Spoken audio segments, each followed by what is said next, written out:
Today I'm going to show you how to go from your regular flat complexion to one that's a little bit more radiant and contoured and highlighted.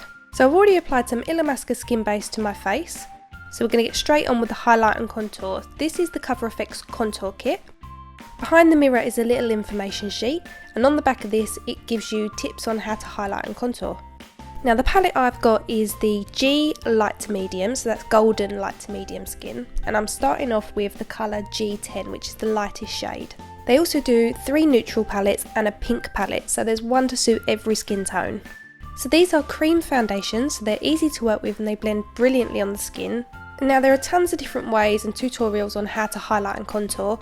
I like to do my highlight first, blend it in, and then go in with my contour. I have done various different options on various different tutorials, but this is how I'm going to do it today.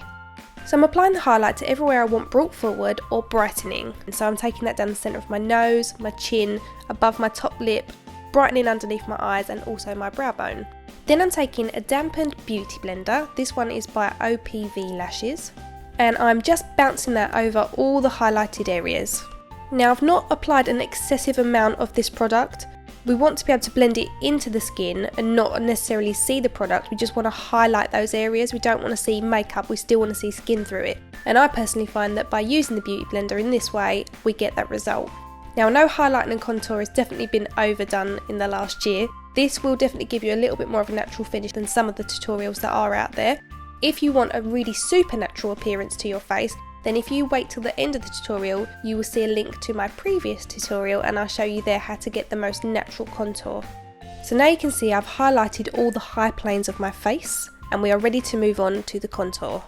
I'm going to take the darkest shade in the palette, which is G70. The lighter of the 2 darkest shades is just too light on my skin that it doesn't make that much difference. So we're going to go in with the darkest one. If you're of a fairer skin tone to me, then you will find the shade G50, which is number 3, should be sufficient enough to contour your face with.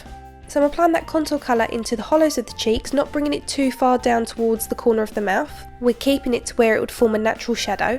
Then we're also taking that just along the bottom of the jaw, just because that's where I like to apply it to make my jaw look a little bit more tapered. Also down the sides of the nose. This will help to balance out the shadows on the face but also give a slimmer appearance, and also around the hairline to help make your forehead look smaller. If you already have a small forehead, then avoid applying the contour to this area. We're then going to take the beauty blender and do the same thing that we did with the highlight. We're going to bounce that over the face to blend in the contour. So as we're going for a nice radiant appearance to our face, we are going to be adding a little bit of blush, but we're going to do all this first and then we're going to go over with a powder foundation that suits the colour skin tone that we're going for. I'm going for a slightly more tanned appearance because my face is always a lot lighter than my body, so I can afford to make it look a little bit more sun-kissed. Now don't worry at this stage if you feel like your contour colour just doesn't look right and it doesn't suit your skin. Wait until you've got your blush on and that you've set everything in place, then the whole look will come together. Now remember, blending is the key. So make sure you've got no harsh lines and you've blended everything in seamlessly. If you're getting a very muddy appearance to your face, it could be that you're blending it too far into the highlighted section. Use less product and just bounce it over the same area until it fades away to the desired amount. I'm then going to take the Starlight, which is the highlight shade in this palette, and I'm going to apply that to the high points of the face, so the top of the cheekbones and also the brow bone. You could also apply this down the centre of the nose and the top lip. And then I just like to use my finger just to gently blend that out. The reason I apply it before I set everything in place is because I like a nice subtle glow. I'm then taking this peachy cream blush by Bourjois and I'm just applying that to the back of the cheek between the contour and the highlight colour. Now I'm quite a subtle blush person, but feel free to go as heavy as you like. Don't forget we're going to be applying powder over this, so if you like your blush to be quite prominent then you might want to go a bit heavier.